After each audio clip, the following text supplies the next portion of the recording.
لیکن اس فلم کا جو پریمس تھا نا وہ یہ تھا کہ یہ جو سارے نیوکلیر ویپنز ہیں نا ان کا بہت زیادہ اٹانومس کنٹرول ہے.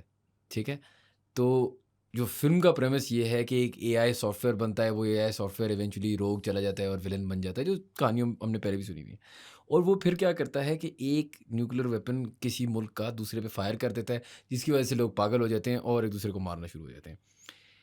اب دنیا پچھلے 3 مہینے میں جو میں نے دیکھا ہے, آپ نے دیکھا ہے, جو جس طریقے سے اٹیکس ہو رہے ہیں, انسان تو نہیں ہے. ہم نے اگر رفائل بھی گرائے تو وہ کتنے کلومیٹر دور تھے. اگر اسرائیل پہ اٹیک ہو رہا ہے ٹیل اویو میں تو وہ مسلز آ رہی ہیں. اٹانومس دنیا آتی جا رہی ہے اور اے آئی کی دنیا آتی جا رہی ہے. کیا یہ ریئلسٹکلی ایسا ہو سکتا ہے کہ فیوچر میں آپ کی فوج ہی نہیں ہوگی اور مینلی آپ کی آلموسٹ ٹیکنالوجیکل فوج ہوگی, ایکچوئل ہیومن بینگس کی جگہ more and more we're going to see technology coming in, like the likes of A I firing and یہ جو آپ کی اٹانومس وہیکلز ہیں اور اس طرح کی چیزیں ہیں؟ تو مجھے پھر تھوڑا سا مسئلہ یہ نظر آ رہا ہے, پھر ہم اگر مشینوں کی لڑائی ہے تو پھر مربع ہم کس کو دیں گے؟ اور اگر مشینوں کی لڑائی ہے اور ایک بندے کے پاس یہ مشین کا کنٹرول آ جائے, آپ چھوڑیں یار, چلیں اے آئی اس کو خود اتنا انٹیلیجنٹ ہوگا کہ وہ لے گا, وہ تو چلو ایک بڑی پریمس بات ہے. لیکن مثال کے طور پہ اگر میرے پاس اس طرح کا کنٹرول ہے کہ یہ نیوکلیر ٹیکنالوجی اب میرے انڈر آ گئی ہے, تو میں یہ کنٹرول گیو اپ کیوں کروں گا؟ یہ ایک ایتھیکل کنسرن نہیں ہے؟ بالکل. اور یہ کوئی نئی چیز نہیں ہے. ایک مووی بنی تھی دا ڈومز ڈے مشین, اور یہ رشیا کے ضمن میں بنی تھی. تو اس میں یہ ہے کہ نیوکلیر ویپنز ایک کمپیوٹر ہے. اس زمانے میں یہ 40 سال پہلے کی بات ہے. اس وقت تو اے آئی اس شکل میں تو نہیں تھا, لیکن کمپیوٹر یہ فیصلہ کرے گا کہ کون سا ویپن کس وقت چلانا ہے اور کس سیکوینس میں چلانا ہے وغیرہ. تو ہاں, جیسے جیسے وقت گزرتا جا رہا ہے تو ٹیکنالوجی ہم پر حاوی ہو رہی ہے. اور بالکل آپ نے صحیح بات کی کہ یہ جو ہم نے ابھی سندور, آپریشن سندور کے عرصے میں دیکھا, تو اس میں کمال تو سارا ٹیکنالوجی کا تھا. وہ چائنا کا جیٹ فائٹر تھا, چائنا کے میسائل تھے, چائنا کا ریڈار تھا, چائنا کے سیٹلائٹس تھے, چائنا نے ہمیں ٹریننگ دی. تو ٹھیک ہے, یہ چائنا کی جیت ہوئی فرانس کے اوپر رافیل. اور یہی وجہ ہے کہ چائنا میں جو کمپنی JF-17 بناتی اور PL-15 بناتی ہے, ان کا سٹاک اوپر گیا, رافیل کا نیچے گیا, ڈیسالٹ کا نیچے گیا. So it's wars are to be fought with technology. اس میں بہادری, شجاعت, وہ ساری جو پرانی باتیں تھیں نا, جب تلوار سے جنگیں لڑی جاتی تھی, جیسے یہ گھوڑے پر ٹیپو سلطان یا ٹیپو سلطان, ہاں کچھ ایسا. ہاں, اچھا مجھے ایک اور بات بتائیں کہ theoretically could you hack a nuclear weapon؟ مطلب یہ مووی کی وجہ سے میں یہ سوچنا شروع ہوا نا کہ اگر آپ سائبر اٹیک کر سکتے ہو, can you do a cyber attack and hack the pass codes to tactical nuke بھی ہو, بے شک چھوٹی والی, از دیٹ ایون پاسبل؟ ہاں, it is in theory possible.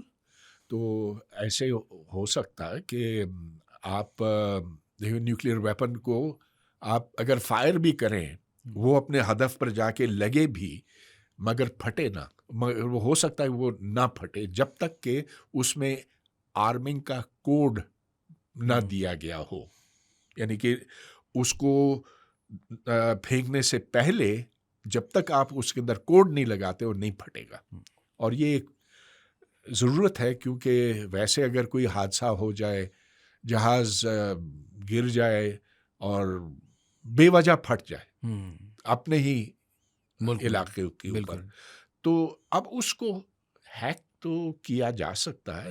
اور اس سے بچنے کے طریقے بھی ہیں, مگر وہ 100% سیف نہیں ہے. ایک تو یہ کہ مینولی اس میں چابی گھمائی جائے, جیسا کہ B-52s میں ہوتا ہے. ٹھیک ہے, منٹ مین جو ICBM ہے, اس کو لانچ کرنے کے لیے 2 مین کوڈ, 2 لوگوں کو بیک وقت موجود ہوتا ہے, ایک ادھر ایک ادھر, اور جب تک وہ ایک ساتھ چابی نہیں گھماتے تو وہ نیوکلیر ویپن آرم نہیں ہوگا. اچھا نیوکلیر ویپن سے مجھے یہ بھی سمجھائے نا, ابھی اوبیسلی ہم آج کانورسیشن میں بہت ساری چیزیں سمجھنا چاہ رہے ہیں, لیکن اگر میں آپ سے تھوڑی سی ہسٹوریکل کانٹیکس میں جاؤں, کوئی وجہ تھی اس زمانے میں, آپ نے بات کی نا کہ ایران نے پروگرام شروع کیا پھر پروگرام روکا, نیوکلیر ویپنز کیا سارے ملک چاہتے ہیں, ایران کو اسپیسیفکلی کیوں چاہیے تھا, اور سیکریسی میں اب تو نہیں بام بن سکتا نا, جو مثال کے طور پہ ہم نے اب جو شروع کیا تو بعد میں پکڑے گئے یا نہیں پکڑے گئے, پھر سینکشنز لگے ایران پہ, اس طرح ہوا. وہ زمانہ اب ختم ہو گیا نا کہ ایک بندہ یا ایک ملک چھپ چھپ کے ایک ویپن پہ کام کر رہا ہو. ایک تو یہ ہے کہ اب نیوکلیر ٹیکنالوجی اتنی عام ہو گئی ہے. تو دیکھیے 1945 میں یا 40s کا زمانہ, وہ تو ایک بالکل کٹنگ ایج ٹیکنالوجی تھی. نئے فزکس کے اصول ڈھونڈے گئے اور ان کا اطلاق کیا گیا فشن کے اوپر. اب تو ایسے ہے کہ آپ انٹرنیٹ پر جائیں تو آپ کو اس کی تمام تفصیلات مل جائیں گی. صرف چند ایک چیزیں ہیں جو آپ کو خود ایکسپیریمنٹلی جاننی پڑے گی, لیکن اٹ از ناؤ اولڈ, پرانی ٹیکنالوجی. تو جس ملک کے پاس مادہ ہو, یورینیم 235 یا پلوٹونیم 238, وہ پھر اس سے بم بنا سکتا. اور بم کا ڈیزائن ایسا ہے کہ دیکھیے, اگر میں اپنے اسٹوڈنٹ سے کہوں کہ یہ تمہارا پی ایچ ڈی پروجیکٹ ہے اور تمہیں 2 سال کے اندر اس کا ڈیزائن مجھے دینا ہے, اور اگر وہ نہ کر سکے تو اس کو چھٹی کر دینی, اس کی چھٹی کرا دینی چاہیے. اٹ از سو ایزی نا. لیکن پھر آپ وہ یورینیم 235 کہاں سے لائیں گے, اور یا پلوٹونیم کہاں سے لائیں گے؟ ایک کے لیے آپ کو ریئیکٹر چاہیے, ایک کے لیے آپ کو سینٹریفیوگز چاہیے. کیا سینٹریفیوگز بنانا مشکل کام ہے؟ نہیں, مشکل کام تو نہیں, لیکن اس کی ٹیکنالوجی آپ اب جگہ جگہ سے اس کے پیسز آپ لے سکتے ہیں. اس کے لیے انجینئرنگ ایک سسٹم چاہیے ہوتا. تو جس ملک کے پاس انجینئرنگ کا ایک مضبوط نظام ہو, اب میں آپ کو مثال دیتا ہوں. چائنا نے جو پاکستان کو نقشہ دیا ایٹم بم کا, اور یہ کوئی ڈھکی چھپی بات نہیں ہے, اس پہ پاکستان عمل کر سکا. لیکن وہی نقشہ پاکستان کے ذریعے سے ڈاکٹر ایکیو خان نے لیبیا کو پہنچایا, لیکن لیبیا کے جو ٹیکنیشین, انجینئر, سائنسدان تھے, وہ اسے استفادہ نہیں کر سکے. تو جس ملک میں کچھ ٹیکنالوجیکل صلاحیت ہو, لیبیا میں نہیں تھی, پاکستان میں تھی, وہ بنا سکتا ہے. لیکن یہ بہت لو لیول کی چیز ہے. دنیا کے آپ سمجھ لیجئے کہ 60% ممالک ایسے ہیں, شاید 70%, جو یہ بنا سکتے ہیں اگر وہ چاہیں. تو اگر آپ سے میں پوچھوں کہ ایران نے why did it fail to make a bomb, کیا ان کے پاس سائنٹیفک کیپیبلٹی نہیں تھی, کیا باہر کا پریشر بہت زیادہ تھا, کیا ان سے وہ را مٹیریل ایکوائر نہیں ہوا؟ کیونکہ وہ میگا فون لے کر یہ اعلان کر رہے تھے کہ ہم بم بنا رہے ہیں. یہ ان کی بہت بڑی غلطی تھی. وہ تہران آپ جائیں تو ادھر ایک ٹاور ہے جس کے اوپر لکھا ہوا ہے ایران کا خاتمہ ہوگا 2040 میں. اب جب آپ یہ باتیں کرتے ہیں اور ساتھ ساتھ آپ انریچمنٹ کرتے ہیں, اور انریچمنٹ بیانڈ 3%, دیکھیے 3% آپ کو چاہیے نیوکلیر ریئیکٹر چلانے کے لیے, اس سے آگے آپ جاتے ہیں, اور خصوصاً جب آپ 50-60 تک جاتے ہیں, اور اس سے آگے بھی شاید چلا گیا ہو, پتہ نہیں, ہمیں یہ تو ساری باتیں ہم نہیں جان سکتے. تو پھر تو آپ دنیا کو بتا رہے ہیں کہ بھائی ہم بم کی تلاش میں. جو ملک یہ بتائے گا اور جو ویسے ہی اتنا مصیبت زدہ ہے, تو بس پھر اس کی شامت آئی جیسے. اور اس میں میں سمجھتا ہوں, میں پھر اس بات کو دہراتا ہوں, اس میں ویسٹ کی بہت بڑی غلطی تھی کہ 2018 میں جو اس JCPOA کو منسوخ کیا گیا, تو ایران اس وقت یہ راضی ہو گیا تھا کہ ہم اب بم نہیں بنائیں گے, ہم انریچمنٹ کرتے رہیں گے, لیکن اس کو ہم بم کی طرف نہیں لے جائیں گے. اب وہی ڈونلڈ ٹرمپ 2025 میں ایران کے اوپر یہ بنکر بسٹر بمز گرا رہا اور کہتا ہے کہ ضروری تھا complete nonsense. It was not necessary. It was his fault. اس سے آپ کو یہ نہیں لگتا کہ زیادہ چانسز ہیں کہ اگر ایران نے کبھی روکنا، اب تو ایران بہت کوشش نہیں کرے گی ایک نیوکلیر ویپن بنانے کی؟ اب یہ کہنا بڑا مشکل ہے، لیکن اگر بنا بھی لے، فرض کیجئے کہ بنا لیتا، تو کیا یہ ڈیلیوریبل ہوگا؟ دیکھیے بہت بڑی بات ہوتی ہے کہ چلیے بم تو آپ بنا سکتے ہیں، جو کروڈ سادہ قسم کا بم ہے وہ اتنا بھاری ہوتا کہ اس کے لیے آپ کو بہت بڑا جہاز چاہیے. تو جو پہلا ایٹم بم گرایا گیا تھا ہیروشیما پہ اور ناگاساکی پہ، اس کو B-29 بامر نے ادھر پہنچایا، جو یہ 7-8 ٹن کا تھا. لیکن اگر آپ کو ایک میسائل کے اوپر یہ نصب کرنا ہے تو یہ 7-8 ٹن کا نہیں ہو سکتا، یہ 500 کلو گرام کا زیادہ سے زیادہ ہو سکتا، نہیں تو میزائل وہ اٹھا نہیں سکے گا. تو اس منیچرائزیشن میں آپ کو کئی ٹیکنیکل مراحل طے کرنے ہوتے ہیں.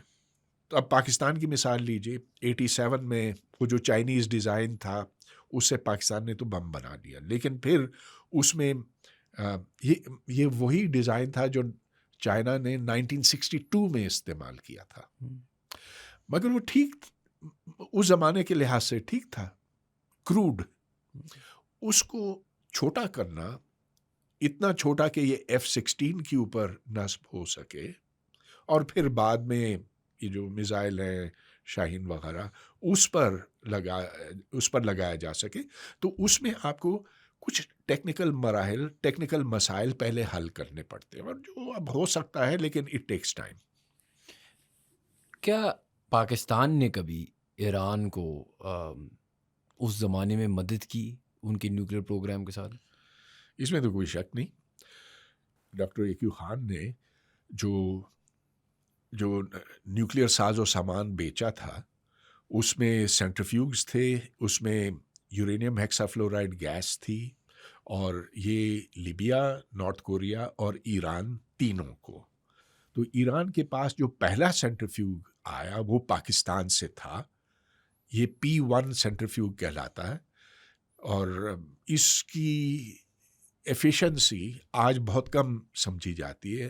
ایران اس سے بہت زیادہ ایڈوانسڈ سینٹریفیوگز بنا سکا ہے، اور جو ابھی ناتانز میں اور فورڈو میں سینٹریفیوگز ہیں یا اب بھی ہیں، ضرور ہوں گے، اگرچہ ڈونلڈ ٹرمپ کا کہنا ہے کہ یہ سب ختم ہو گیا، وہ ڈیزائن کے اعتبار سے P1 سے 10 گنا زیادہ ایڈوانسڈ ہیں.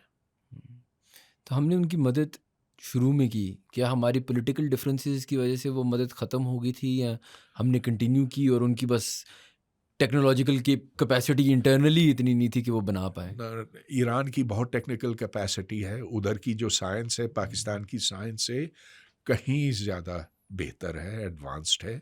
میرا مطلب یہ پیور سائنس میں اور انجینئرنگ سائنس میں بھی.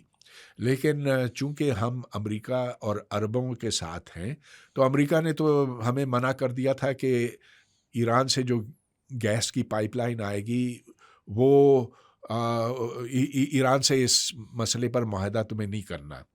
اور کیونکہ سعودی عرب نے بھی یہی حکم دیا پاکستان کو، تو ہم پیچھے ہٹ گئے. تو حالانکہ ایران نے اس معاہدے کے تحت پائپ لائن بلوچستان کے بارڈر تک پہنچایا، لیکن اس کو ہم آگے پاکستان کے اندر لے نہیں جا سکے امریکہ اور سعودی عرب کے خوف سے. اچھا، میں ایک آخری جو سوال آپ سے سمجھنا بھی چاہ رہا ہوں، یا آخری ایک چیپٹر آف دس. ابھی میں UAE میں تھا کچھ دن پہلے، جب یہ ایئر اسپیسز بند ہوئی، قطر پہ اٹیک ہوا اور یہ ساری جو امریکن بیسز پہ ہوا، تو میں سوچ رہا تھا کہ ان کے پاس، جو آپ عرب کنٹریز کی بات کر رہے ہیں، ان کے پاس پیسہ بہت ہے، ان کے پاس کیپیبلٹیز بہت ہیں، یہ کیوں نہیں اپنے نیوکلیر پروگرامز پہ کبھی کام کیا ان نے؟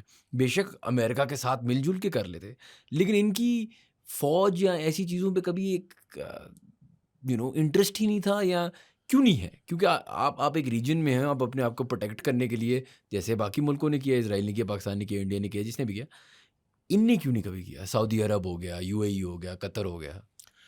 انہوں نے دفاعی سامان بہت خریدا ہے. سعودی عرب نے جتنے ڈالر اس پر خرچ کیے ہیں تو انڈیا اور پاکستان کو ملا کر زیادہ ہے, لیکن وہ اس سے استفادہ نہیں کر سکتے. اب بیچارے عرب ہیں, کیا کریں؟ they don't know anything, they don't know science, they don't know technology. اور یہ کہ 800 سال سے وہ پسماندہ رہے ہیں, آج بھی پسماندہ ہیں. البتہ وہ اس کوشش میں ہیں کہ اب اس نیند سے وہ نکلیں, کہ وہ اب جاگیں. اور اسی لیے اب آپ دیکھتے ہیں کہ ان تینوں ملکوں میں, سعودی عرب, قطر, UAE, اب ایک جدیدیت کا پہلو اس میں آ رہا ہے اور یہ اب نمایاں ہو رہا ہے. مگر کیا یہ سطحی ہے یا ان سماجوں کے اندر اب سوچ فکر بدل رہی ہے؟ آپ شاید مجھے بہتر بتا سکیں کیونکہ آپ ادھر جاتے ہیں. لیکن دیکھیے, بنیادی بات یہ, اچھا ذرا سوچیں کہ ایران سے اسرائیل کیوں خوفزدہ ہے جبکہ کسی عرب ملک سے اسرائیل نہیں ڈرتا؟ کیونکہ بات آج کل کے زمانے میں, آج کل میرا مطلب یہ کہ پچھلے 100 سال سے جو آپ کا حریف ہے وہ دیکھتا ہے کہ آپ میں دماغ کتنا ہے, عقل کتنی ہے, لڑنے کی صلاحیت آپ کے دماغ کی صلاحیت کے ساتھ جڑی ہوئی ہے. تو اب ایران اس لحاظ سے بڑا خوش قسمت ہے کیونکہ ادھر ان کی یونیورسٹیاں اچھی ہیں, ادھر سوچ پر وہ قدغنیں نہیں ہیں جو عرب ملکوں میں ہیں. ہاں, یہ ایرانی مولویوں کے آنے کے بعد, انقلاب کے بعد کچھ وہاں آزادیاں کم کر دی گئی ہیں, لیکن اب بھی میں دیکھتا ہوں کہ ادھر ایک زیادہ کھلا ماحول ہے بنسبت عرب کے. اچھا, مجھے یہ آخری بات بتائیں کہ ڈٹرنٹ اب آتا جا رہا ہے, ڈٹرنٹ اب کامن ہوتا جا رہا ہے, اور یہ بڑی کانورسیشن ہوئی تھی جی, آپ نے ہی مجھے ایک دفعہ بتایا تھا ہائیڈروجن بام کا, اور اس طرح. از دیر اے ورلڈ, میں آج یہ سوچتا تھا نا, کیونکہ it's becoming more and more common کہ ڈٹرنٹ سب کے پاس آ رہے ہیں ڈفرینٹ قسم کے, اور جن کے پاس نہیں ہے وہ اب گھبرا رہے ہیں دنیا کے حالات دیکھ کے کہ ہم بھی بنا لیتے ہیں. تو ڈٹرنٹ کا اب ایک نیکسٹ فیز ہوگا, کچھ ایسی چیز جو مثال کے طور پہ ایٹم بام جب بنا تھا تو کسی کو امیجن ہی نہیں کر سکتا کہ ایسی چیز بنے گی, پھر ایک ریس شروع ہوئی تھی. کیا آج کی ماڈرن سائنس میں اس طرح کی کوئی ریس چل رہی ہے of some new thing that we should be scared of? Atom bomb سے زیادہ خوفناک چیز تو کوئی ہے نہیں. لیکن چلیے اس بات پہ لوٹتے ہیں کہ کیا ہر ملک کے پاس ہونا چاہیے اور اس سے پھر جنگیں ختم ہو جائیں گی؟ اگر ایسی بات ہے تو پھر آپ دے دیجئے افغانستان کو, سوڈان کو, نائجیریا کو, جتنے بھی ملک ہیں. تو اصل میں کچھ لوگ ہیں, ایک سوشل سائنٹسٹ ہے کینتھ والٹز کے نام سے, جس نے کتاب لکھی مور از بیٹر, یعنی کہ جتنے زیادہ بم ہوں اتنی ہی زیادہ دنیا محفوظ ہو جائے گی. ہاں تو ٹھیک ہے, کر کے دیکھ لیجئے. اب کسی ایک ملک کو غصہ آ گیا دوسرے پر, یا ان کا یا کوئی حادثہ ہو گیا, دیکھیے حادثاتی جنگیں بھی ہوتی ہیں.